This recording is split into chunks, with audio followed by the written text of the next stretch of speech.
Hi, I'm Lance Lambert. Thanks for tuning in to the Vintage Vehicle Show. We are in Yucaipa, California at the Rancho El Costa Mucho, where we are going to see Dub Coffer's fine collection of some really great automobiles. This is real special to be into this collection because it's not open to the public. This is something real special, and the person that is making it special is Dub Coffer. Dub, how you doing? Hey, doing fine. How you doing? Great. Good to have you, Ben. This is an amazing collection you have here. Thank you. Great. Sure appreciate you men coming out. And this is wonderful that we can be here. How did this all come about? This is quite a collection. Well, I've been collecting for the last 25 or 30 years, and of course keep updating into the more desirable cars and changing and had a love affair for old cars and old money, old women, anything, you know. Well, we have about three things in common there. Okay, Dub, can we take a look around? Absolutely. Come on in. Let's take a look. Dub, it's obvious that you have a love for Chevrolets. It's not all Chevrolets here, but lots of them. And this is really gorgeous. Tell us about this car. This is a 1965 Chevelle Malibu convertible. It is a frame-off car. It has 1,200 miles on the frame-off restoration. Big difference between a frame-up and a frame-off, you know. And very tastefully done in the correct colors and correct interior, correct engine, documentation. Really a fine example of a Chevrolet. Chevelle Malibus probably were ahead of their time in 64, 65 because of their driving ability. They drive and handle extremely well, much better than some of the other cars of that year. This has the SS package, so what did that include? That includes your center console, bucket seats, SS trim. Some of them had different type of hubcaps. They have the SS hubcap as well as the wire wheel. Rear antennas, power steering, power brakes, automatic. So before the restoration, what did you start with? A nice car. Nice car to begin with. You can't take a sow's ear and make a silk purse. Okay. You got to have a nice car going in. Right, yeah, something to remember. Dub, it's nice to see that you're not a purist, that you can have a little fun with some of these cars. And, you know, I can have fun with cars. I have some magic tricks I can do. Can I show you? Sure. Okay, show me. Watch this. Hey, that's a pretty good trick. Yeah, incredible, huh? All these years of doing the show, I learned all these tricks. Learned new tricks, huh? A wagon, a two-door wagon. Very cool. Tell us about this car. You know, 64 and 65 Chevelle two-door wagons have become very desirable here the last few years. They were built originally by Chevrolet as a work car. Just a utility wagon is all they were. They only made a few hundred of the 64 and 65 Chevelle two-door wagons. Four-door wagons are very plentiful, but not the two-door. Right. And the more updated running gear, this car is equipped with a 350, 700R trans, airbags, obviously, that you played the trick with. Nice road car. Nice road car. The history on this car? History on this car is that it came out of Riverside. Originally came from Chevrolet. Yeah, that's very original. That's about all the history I have. Well, you have another Chevrolet right sure over do. here. Yes, that is, it's original, but boy, is it different. It's different. Yes, let's take a look at it. Dub, pretty flashy. Pretty flashy for an old man, huh? Yeah. So you must get the all generations, but the lowrider community must just go nuts over this one. This is a very desirable car. The 61, 2, and 3 Impala wagons are just really sought after right now, and particularly the decked out ones and tricked out ones. This car comes with 2 TVs, one in the roof and one in the dash, airbags. It didn't look that good coming out from Chevrolet in 62. Yeah, I think this would have scared the heck out of everybody. I think so too, yeah. 62, don't you? Yeah, I do. So a wagon, another wagon in your collection, and as you mentioned, they're really coming on strong these days. Very, very desirable, and the shaved door handles, all of the desired amenities that are sought after these days. You mentioned to me earlier off camera about how the whole, you know, everybody wanted 40s and 50s cars, and then now everybody seems to want 60s and 70s cars. The reason, part of that being, Lance, is the fact that the baby boomers, quote, quote, as they're called, remember the 60s and 70s. They don't remember the 40s and 50s. So you and I remember the 40s and 50s, but they don't. So their idea growing up was a you know, the Chargers and the Roadrunners and the Cudas and those type of things, and they're not as desired as the '57 Chevy that you and I would covet. Right. So, and then when I was a kid, when we were kids, at least in my community, you always sought the newest car that you could get your hands on. You know, maybe that was a '62 Chev or a '58 Chev, or it wasn't like you were out seeking a '32 Ford Roadster back then. We liked them, but we just wanted the newest cars we could get. okay. Anyone with decent credit can drive a new car. Yes, true. You know, that takes no mentality at all. It goes down $5,000 to $10,000 a year, but this goes up if you buy the car correctly, and you maintain it and you keep it up. They do nothing but so far have appreciated. These type of cars, Lance, are better or as good as real estate right now. I've bought one new car my entire life, a 1970 Volkswagen Squareback. That's the first and last new car I ever bought. Okay. I learned a lesson. Yeah. You know, don't throw your money away like that. Yep. Dub, not exactly a vintage vehicle, but a very nice one, an '87 Silverado, one of Chevrolet's neatest cars. Absolutely. The short bed in these is the only one to buy, only one to own is the little shorty.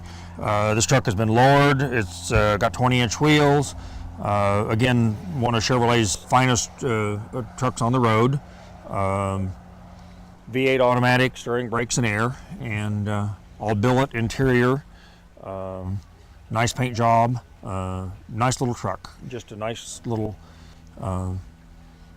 inexpensive truck for someone to run around in or do their errands, or Home Depot truck, or that type of thing. Right. The thing that's neat about this body style is it really didn't change much from, you know, 87, 80, 75, 70, 67.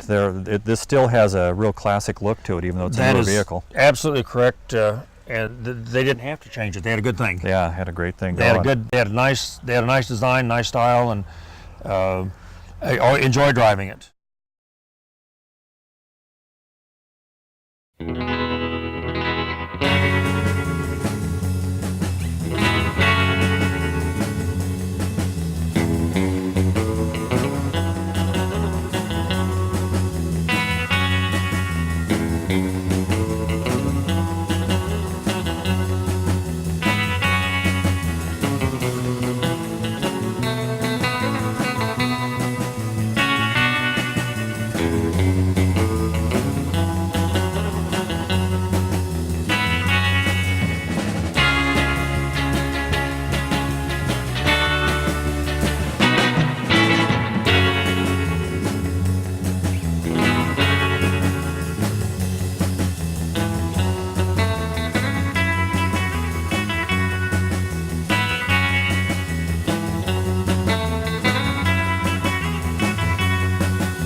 Dub, you and I and quite a few other people these days are starting to figure out that Cougars were really an underappreciated car. People are finally figuring it out that this is a upscale Mustang or classier Mustang. That is absolutely correct, Lance. They just have really a desirable riding, handling, well-appointed little car. They ride better than a Mustang. They set better than a Mustang, but they do not hold the appreciation or value of Mustangs. Which means I can afford them. Okay. That's great. I may be leaving in this. Who knows? This car came out of Hesperia. A lady bought it new. I purchased it from her, and it has new wheels, new tires, new paint, new top, new air conditioning, and it all functions. I would service the car and head cross country. This is a 68. I know some of the years of Cougars had the stationary headlights, some had the flip headlights, some had the sequential taillights, some Correct. didn't. What do we have here? We have a 68. 67 was the first year of Cougar, and they had the raised up headlights and the sequential taillights. 67, 8, and 9 that I know for sure was that amenity, but they really have become a desired little car and fun to drive. The vinyl top was the majority on the Cougars, correct? Correct. Most of them had vinyl tops? Correct. And any difference in value on ones with or without the vinyl top? No, probably the hard top is probably as desired or even more so than a vinyl top. And the XR7, which this car is not, but the XR7 is That's even the top of the pecking that order, is the leather and the nicer appointed car. Mm-hmm. But they're becoming very, very popular. Very popular. Well, you have another station wagon around the corner. Let's take a look at that. Yes, we sure do. Pretty neat custom you have here. This is quite the paint job. You like these? I do. Yeah, I do. 1961 Chevrolet. Came out of Northern California. Man our age built it for his wife. She didn't like it. So I did. Yeah. So did he get to replace it with something she did like, or you don't know? You Yeah, just got the a new spoils of Cadillac. his efforts. Oh, okay. Okay. Yeah. Quite a unique paint job, blending the checkerboard into the flames. That's It is. pretty neat. It is a beautiful car. Equipped with all modern running gear, air conditioning. You could travel anywhere you want to go in this car very safely. So this is a very roadworthy car. Very roadworthy car. One of the nicest road handling cars. Independent suspension, Cadillac brakes, Corvette running gear. Nice car. Mm-hmm. He made a really unusual color choice with the gray and the yellow. So it works real Very well on different, this. isn't it? Yeah. But it doesn't clash. Mm-hmm. It's very eye catchy, and if you notice, the interior is the same way with the yellow and gray trim. Mm-hmm. Two-tone gray interior. That's a different choice. Two-tone gray. Gray goes silver. This is more silver than gray, but gray and silver go almost with any color. Right. Black. You see a lot of black and silver. You see a silver with a lot of colors, and it's a very soft eye appeal color. And goes real well. And the power plant in this? It has a Corvette running gear. Okay. The car is equipped with independent suspension. There's something that's just, you can't lose putting a Corvette motor in anything. And it looks really great in this. You can't, you'd mentioned earlier that you had a Corvette engine in your Rambler. In your Rambler. Yeah. And so if you can put a Corvette engine in a Rambler, you can put a Corvette engine in anything. Yeah, That's right. I have a motor this big and a car this big. That is correct. It's a good fit. Corvette engines are very wise choices and very good choice to put in anything.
This car is an icon, a 57 Chevrolet BelAir. What a better representation of the 50s can you get than this? You don't. That's about as good as it gets.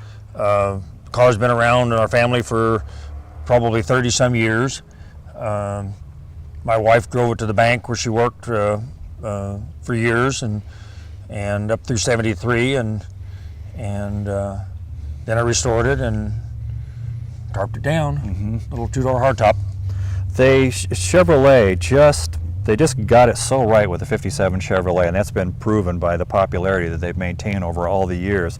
You had the fins that were tasteful but were definitely there, the wind splits that were just so unusual, really a good color combination on this. They just seem to get everything right that year. They got it. Chevy got it right that year. Well, 55, 6, and 7 are very desirable nice cars, and 57 probably is still the most sought after one. They had some great color choices in 57 at Chevrolet. This for 57 Chev is the best. The coral is a close second, but this is the best. Well, red and white is good, very desirable, but turquoise is probably one of the showiest and one of the prettiest color combinations that Chevrolet made. And then the interior on these with the silver welting and buttons and all, it's pretty neat. Yeah, very nice, very nice. It is indeed. Very flashy, man, what a car. What a car. This is something. 1970 Charger. 1970 RT. RT. So this one scoots. Yeah. They're quick little cars, equipped with a 440. Everything that Dodge made in that year: automatic, power steering, brakes, and air conditioning. Vinyl roof. It's amazing how not too many years ago you couldn't get Chevrolet or Ford prices for these, and now they have huge dollars. Right. They have caught up and passed Chevy and Ford prices. Why do you think that is?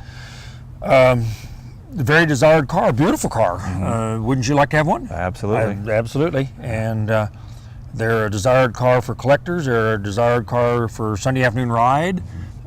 Just a real all-around nice little car. The design on these, they sitting still, it looks like they're doing 80 miles an hour. Indeed they do. And smooth ride, impressive little car. Very sought after, and the bigger the engine, the more desired. And sought after collectors, and really appreciate the car. So is this one of your favorites out of the whole collection to drive? No, probably not. Simply because driving a frame off, this car was taken off the frame and painted panel per panel, and I'm really uncomfortable driving it. I'd rather drive something less. You don't have to worry so much about. Correct, absolutely. So it doesn't get the mileage on it that some of the other stuff that we have looked at, because you damage the car, and it's almost impossible to fix it.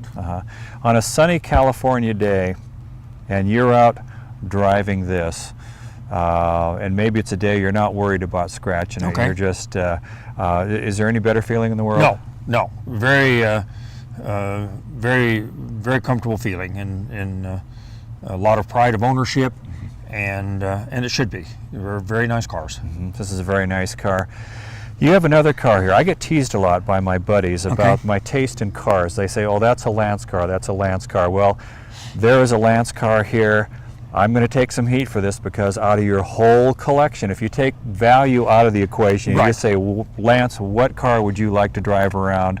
It's that 58 Chevrolet wagon right over there. Let's take a look at it. Dub, I love 58 Chevrolets. I love station wagons. Wow, this is a Lance car. This is a Lance car, exactly. Yeah. Well, you have very good taste. It came out of Las Vegas, and it has 18,000 documented miles. It's a V8, 3-speed with overdrive and vintage air. So air that came with it, or no? All right, aftermarket. Aftermarket vintage air. So you could ride in comfort and in style in this old car. There was a period of time where, of course, everybody from day one has loved 57 Chevrolets, and everybody has loved 59 Chevrolets, and 58s were kind of out there. 58 was the orphan. That was the orphan, and then time went by, and now everybody wants them. A 58 Impala convertible is more expensive than a 57 now. So very desirable car. So we were ahead of the curve. We knew that. We knew that. Yeah. So Well, at least we got lucky. This is such a great example. Thank you. Dub, this is a wonderful car. This is a wonderful collection, a wonderful estate. You're a wonderful guy for letting us come by here. Well, thank you very much. You're sure welcome. Appreciate you men coming, and thank you for coming and being part of our afternoon. Appreciate it a lot. Thank you. And we are the first television show to be here. There's been no magazine coverage here. This is a real honor. That is correct. We got Dub on the right side of the bed on this one. And not only did we have a great tour, we had a great lunch. So thank your wife and daughter for that. You're sure welcome. All right. Thank you very much for tuning into the show this week, and we will see you again next week. Until then, bye-bye.